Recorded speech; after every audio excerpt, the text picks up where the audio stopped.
navi fuori dalla laguna. Sembra che la soluzione più accreditata nei palazzi romani sia quella di Chioggia.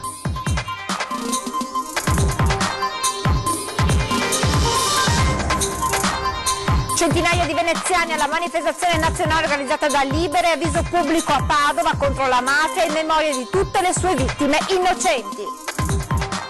La rottura di un tubo del gas questa mattina ha provocato la chiusura per parecchie ore del tratto di riva degli Schiavoni che si trova di fronte a Palazzo Ducale. A Mestre chiusi 5 ostelli abusivi in via Piave e dintorni, gestori nei guai, maxi multa da 16.000 euro. E Napoletano arriva da Brindisi a 59 anni, il 29 marzo Maurizio Masciopinto assumerà l'incarico di questore a Venezia al posto di Vito Gagliardi. Dopo le voci e le preoccupazioni di furti di Masegni durante i lavori di posa della fibra ottica, il Comune ha voluto fare chiarezza. La rabbia dei residenti all'indomani del caos creatosi a Spinea per l'assenza dei vigili urbani, il sindaco Checchina ha chiesto chiarimenti.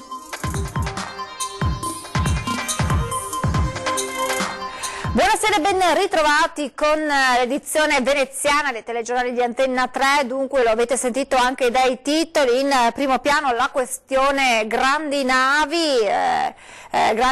fuori dalla laguna di Venezia. Sembra ora che la soluzione che di più piacerebbe a Roma sarebbe quella che riguarda Chioggia. Tutti i dettagli nel nostro servizio d'apertura.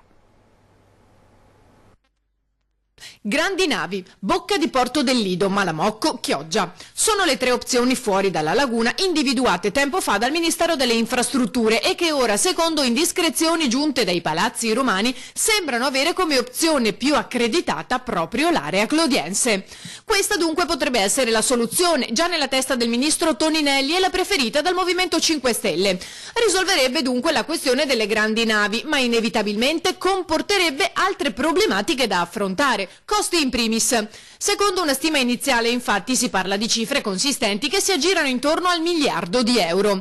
Questa scelta porterebbe inoltre ad un forte impatto sul territorio chioggiotto, che dovrebbe subire uno stravolgimento non da poco. E ancora la questione dei trasporti. Una volta attuata la decisione, infatti, andrebbe studiata una tratta di collegamento ad hoc con un'eventuale metropolitana di superficie e questo impatterebbe ulteriormente sui costi già elevati. La scelta di Chioggia per far uscire le grandi navi della laguna però metterebbe con tutta probabilità la parola fine alla battaglia del GPL. Le due cose infatti non potrebbero convivere, togliendo anche un grattacapo allo stesso sindaco Ferro che tempo fa ha dichiarato con un certo entusiasmo la disponibilità a ospitare la crocieristica a Chioggia.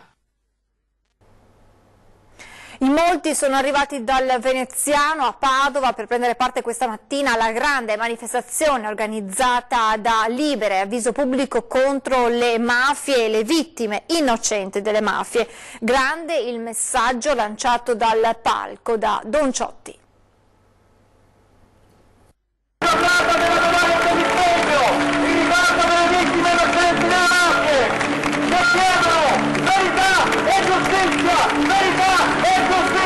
Libertà e giustizia, il grido lanciato da Padova. Oltre 50.000 persone hanno preso parte alla 24esima giornata nazionale della memoria e dell'impegno in ricordo delle vittime innocenti delle mafie. Guidati dal leader di Libera Don Luigi Ciotti, studenti, bambini, familiari delle persone uccise dalla mafia hanno manifestato contro l'illegalità, contro la malavita organizzata, per chiedere giustizia. È la prima volta a Nord-Est per questo grande evento, per testimoniare che nessun posto in Italia è immune dalla presenza della mafia. Come in tutti i territori del nostro paese la presenza mafiosa c'è, non dobbiamo vergognarci di questi ma dobbiamo lottare perché la presenza mafiosa che si sta radicando deve essere cacciata via. Tra le migliaia e migliaia di persone anche una delegazione di Eraclea, il comune veneziano, al centro di una delle ultime operazioni in Veneto contro le infiltrazioni mafiose, che ha portato all'arresto del suo sindaco. Uno striscione enorme rappresentante la bandiera della pace ha aperto il lunghissimo corteo partito da Piazzale Boschetti e arrivato in Prato della Valle. La mafia si combatte con la scuola e con il lavoro, ha detto Don Ciotti, ricordando tutte le vittime della mafia. I loro nomi sono risuonati in Prato della Valle accompagnati dai violini. Il momento più emozionante. Ciro Colonna, Luigi Luciani, Aurelio Luciani, Daphne Caruana Galizia.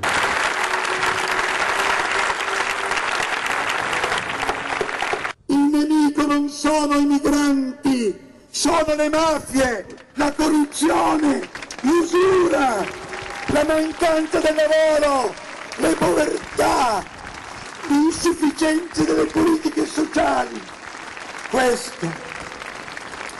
E allora le aree grigie delle mafie sono queste aree grigie. Sono prima di tutto vuoti di democrazia. E sulla presenza della criminalità organizzata in Veneto si è espresso anche il presidente di Confindustria Veneto, Matteo Zoppas. Ci sono stati 2 casi separati tra di loro e quindi questo fa presagire che potremmo essere solo alla punta di un iceberg, ci auguriamo di no. Infiltrazioni o presenza che si va consolidando? Se fino a qualche anno fa si sentiva ancora discutere sulla presenza o meno della grossa criminalità organizzata in Veneto, ora il dibattito si è decisamente spostato sul quanto queste organizzazioni siano presenti, un interrogativo che potrebbe presto ricevere risposte dai filoni d'inchiesta aperti in regione. È una chiamiamola malattia del sistema produttivo che noi dobbiamo identificare e trovare le modalità affinché questa non si insidi ulteriormente nel nostro territorio. Naturalmente ci mettiamo al fianco delle autorità competenti per capire meglio che cosa sta succedendo, ma ricordiamo che chi è veramente penalizzato sono invece quegli imprenditori che sanno dire di no e che si sacrificano pur di poter dire di no. Le categorie economiche sono uno dei principali soggetti chiamati in causa da quel progetto di osservatorio regionale sulla criminalità lanciato a seguito del tavolo tra il presidente Zaia e i segretari generali di CGIL e Cislewill. Sulla penetrazione delle mafie in Veneto ha probabilmente pesato la crisi economica e la difficoltà di accesso al credito di diverse aziende. Tutte le cose negative che mettono maggiormente in difficoltà le persone possono essere un incentivo, anche se non dovrebbero esserlo, ad avvicinarsi a queste modalità, ma questo naturalmente non va fatto, cioè è una situazione da evitare assolutamente, quindi l'appello che noi facciamo agli imprenditori è rivolgersi ad altri tipi di modalità per uscire dalle situazioni di difficoltà, ma non è facile, perché dal 2008 ad oggi soprattutto le situazioni di difficoltà ci sono forti e sono importanti ed è inutile che facciamo finta che non ci siano. Un doppio incidente in A4 ha provocato code in direzione Milano a partire dalle 8:15 di questa mattina, a causa infatti di 2 distinti tamponamenti che hanno coinvolto complessivamente 6 veicoli. Tra il bivio con l'A57 e l'area di servizio di Arino, in comune di Dolo, si sono subito formati 8 km di coda in aumento a causa del traffico intenso in carreggiata ovest. Una persona è rimasta ferita, sembra in modo lieve. Sul posto sono intervenuti gli agenti della strada, i sanitari del SUEM, i vigili del fuoco e 4 mezzi con gli ausiliari alla viabilità di CAV coordinati dal centro operativo di Mestre. La rottura di un tubo del gas questa mattina ha provocato la chiusura per parecchie ore del tratto di Riva degli Schiavoni che si trova di fronte a Palazzo Ducale. Area transennata e accesso interdetto per diverse ore all'ingresso di Palazzo Ducale. La rottura di un tubo di gas durante i lavori di un cantiere a Riva degli Schiavoni ha reso necessaria la creazione di una sorta di area off limits, costringendo turisti e veneziani ad un percorso alternativo. Il danno ha interessato una condotta del gas in bassa pressione che serve la zona, provocando una dispersione. Oltre agli agenti della polizia locale che hanno provveduto a bloccare l'accesso mantenendo sgombro il tratto di strada che va dalla colonna con il Leone di San Marco fino al Ponte della Paglia, sul posto sono giunti i tecnici di Italgas per bloccare la fuoriuscita di gas e riparare il danno nel più breve tempo possibile. Messa l'area in sicurezza e garantita la continuità del servizio a tutte le utenze della zona, l'intervento di riparazione della condotta del gas in piazza San Marco è stato completato intorno alle 16, dopo aver atteso il calo della marea nell'area marciana. Nei giorni scorsi Polizia Locale e Guardia di Finanza, nell'ambito di una serie di controlli sulle attività ricettive ai locali pubblici a Mestre, hanno scoperto 5 ostelli abusivi gestiti da cittadini asiatici in via Giustizia, via Cappuccina, via Piave e via Buccari. Al termine degli accertamenti gli agenti e i militari sono state comminate multe per un totale di 16.300 euro e contestato il mancato versamento della tassa di soggiorno per 4.850 euro. Durante i controlli anche il titolare di un bar è finito nei guai visto che organizzava feste senza avere l'autorizzazione. Diverse poi le violazioni accertate dalle forze dell'ordine, da quella per lo svolgimento di feste senza autorizzazione alla mancata autorizzazione per il superamento dei limiti acustici, e poi ancora il mancato rispetto delle norme sulla sorvegliabilità dei locali, la mancanza del certificato antincendio e la presenza di materiale non pertinente nell'antibagno. Dove finiscono i masegni rimossi durante i lavori di posa della fibra ottica? Dopo le voci e le preoccupazioni di furti, il Comune ha voluto fare chiarezza.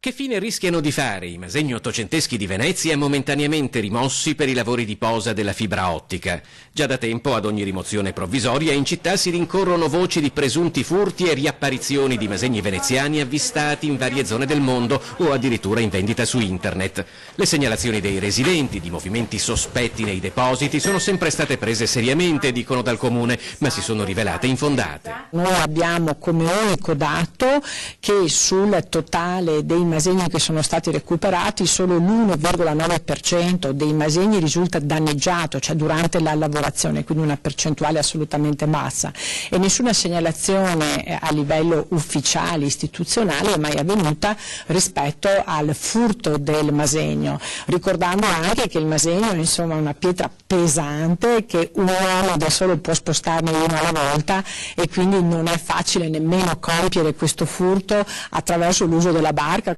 Il punto è che spesso a conclusione di un cantiere si nota qualche masegno diverso rispetto agli altri, ma in un'ottica di continuo riutilizzo dei vecchi masegni si tratta di sostituzioni inevitabili. Il principale è che le cave di Montemerlo, le cave di Vorugane sono limitatissime, è una questione proprio di ergonomia, di evitare gli sprechi. Anch'io quando vado in un campo veneziano vedo per esempio i masegni striati, lenti, tutti irregolari, sono quelli ottocenteschi, quelli moderni, novecenteschi, quando sono arrivate le macchine sono quelli anni 30-40 e si vedono, sono già belli ma diversi.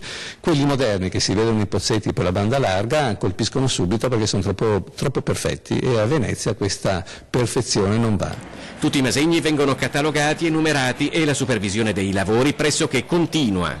L'amministrazione ha sempre vigilato e controllato tutti gli interventi che sono stati fatti, per non andare nella direzione dei lavori, ma cogliendo le segnalazioni come delle opportunità per verificare che le cose venissero fatte correttamente.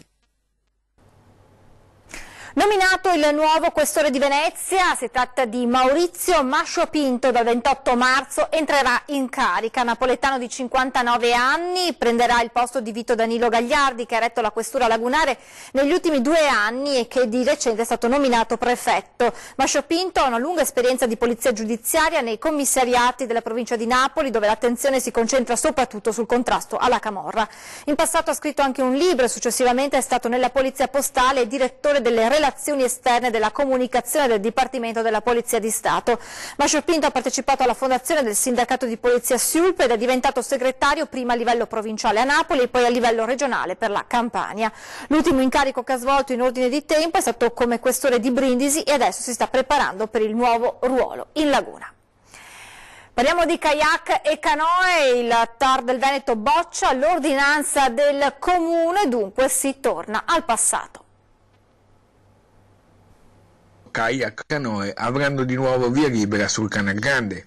Il TAR del Veneto ha bocciato l'ordinanza con cui nell'agosto dello scorso anno il Comune di Venezia aveva modificato il testo unico per la navigazione in laguna, introducendo alcune restrizioni.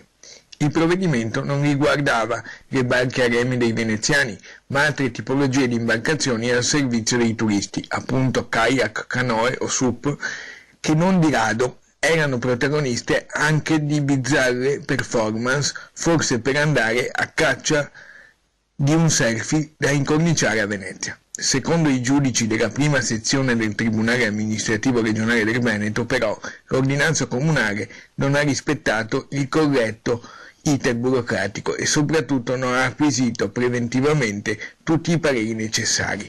Perciò, proprio alla vigilia della bella stagione, i giudici hanno accolto il ricorso promosso dalla società Venice Kayak, operatore turistico qualificato che accompagnava piccoli gruppi di turisti in questo tipo di escursioni.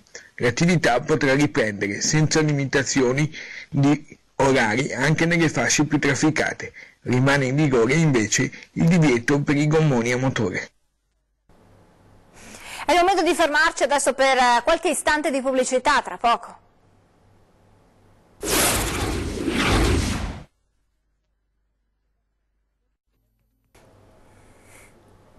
Di nuovo in diretta con le notizie da Venezia e provincia. All'indomani del caos creatosi a Spinea per l'assenza dei vigili urbani è scoppiata la rabbia dei residenti e il sindaco ha chiesto chiarimenti. Giornata campale ieri a Spinea, 2 incidenti a distanza di poco tempo l'uno dall'altro e gli agenti della polizia locale non c'erano. E subito si è scatenata la polemica, soprattutto da parte di molti cittadini che si sono trovati in mezzo al traffico paralizzato per oltre 2 ore. La situazione è degenerata ieri pomeriggio quando contemporaneamente a pochi metri si sono verificati 2 incidenti stradali e dove ad intervenire sono stati i carabinieri. Ben 3 pattuglie di carabinieri che sono state tolte dal servizio che regolarmente e giornalmente svolgono, lotta allo spaccio, servizi anticrimine, sono stati mandati qui a Spinea a rilevare degli incidenti stradali. Ma i vigili dov'erano? Sembrerebbe che erano a un corso di aggiornamento per cui c'era solo una pattuglia della polizia locale, da come ci viene riferito, e questa pattuglia era impegnata in un altro incidente annuale. Trovo scandaloso che siano dovute intervenire 3 pattuglie di carabinieri, per esattezza una di Spinea e 2 auto della radiomobile di Mestre, pattuglie che sono state, ripeto, tolte in altri servizi ben più importanti che andare a rilevare degli incidenti stradali. Il sindaco Chechin ha chiesto immediatamente spiegazioni. Si è interessato in prima persona di tutta la questione, so che già da ieri ha chiesto delucidazioni al comandante della polizia locale. Io so che si sta muovendo in questi termini qua e presumo che già in giornata o nei prossimi giorni ci sarà la verifica di questa situazione che si è venuta a creare, che sostanzialmente è stata molto ma molto spiacevole. Ecco. Secondo qualcuno l'unione dei comuni da cui circa un mese fa Santa Maria di Sala è uscita, lasciando Spinea, Noale, Salzano e Mirano, non è stata la migliore mossa. Sarebbe tempo e ora che si uscisse da questa unione dei comuni che sta facendo acqua da tutte le parti, e se non si può uscire dall'unione che almeno si faccia una convenzione con la città metropolitana di Venezia, visto che Spinea fa parte della città metropolitana. Voltiamo pagina, andiamo al Teatro Malibran dove le scuole sono state protagoniste.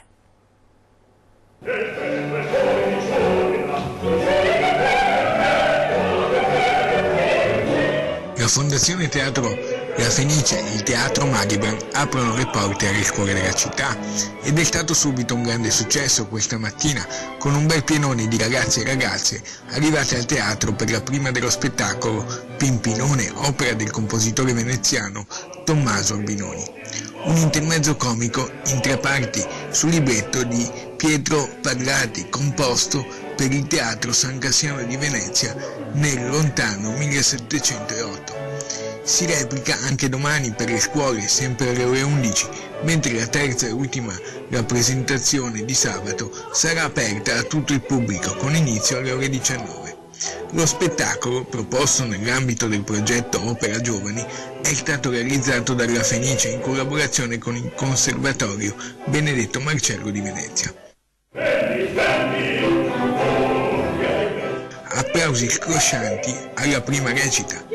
Si aggiunge così un importante tassello al percorso di riscoperta della musica operistica di Tommaso Albinoni.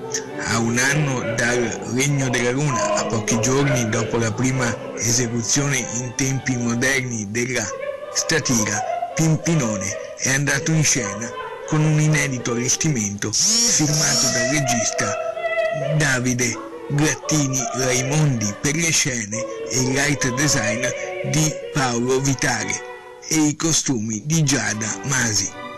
Giovanni Battista Rigoni, maestro di cembalo, ha diretto l'orchestra del Conservatorio Benedetto Marcello di Venezia. 2 gli interpreti sul palcoscenico, Juan Jean nel ruolo del titolo, Pimpinone appunto, e Nabilia Dandara in quello di Vespetta. La storia di un ricco veneziano che viene adescato dalla serva Vespetta, la quale, dopo avergli fatto credere di essere una persona gentile e disponibile, una volta sposati si mostra per quello che è davvero, vale a dire tutto il contrario. Un messaggio scritto nel passato, ma che sembra anche oggi, diversi secoli dopo, purtroppo ancora di fresca attualità.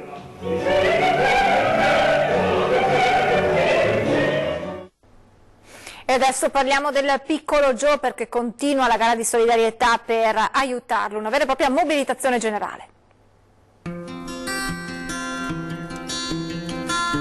Aiutiamo Joe, sì, aiutiamo tutti insieme Giovanni, perché il nostro piccolo guerriero ha il diritto di crescere, camminare e giocare come tutti gli altri bambini. Una rarissima malformazione che lo vede privo della tibia ad una gamba glielo impedisce. Un intervento chirurgico possibile in Florida, negli Stati Uniti, gli consentirebbe di guarire, ma servono 400.000 euro per coprire i costi dell'operazione oltreoceano. La gara di solidarietà ha conquistato tutti i veneti e negli ambiti più diversi: spettacoli, manifestazioni sportive, eventi culturali, iniziative che abbracciano il piccolo Joe e che alimentano la corsa di solidarietà per arrivare quanto prima all'obiettivo.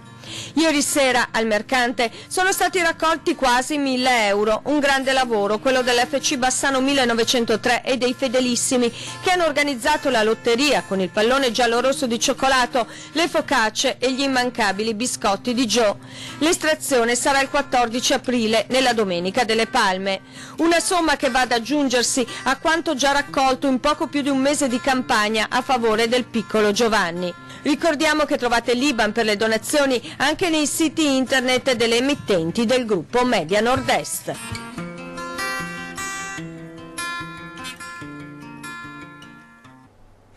Vi ricordo l'appuntamento con 20:10, ospiti questa sera Federico Caner della Lega e Simone Scarabello del Movimento 5 Stelle. Con le notizie da Venezia ci fermiamo qui, ora previsioni del tempo, grazie per essere stati con noi, buon proseguimento di serata, arrivederci.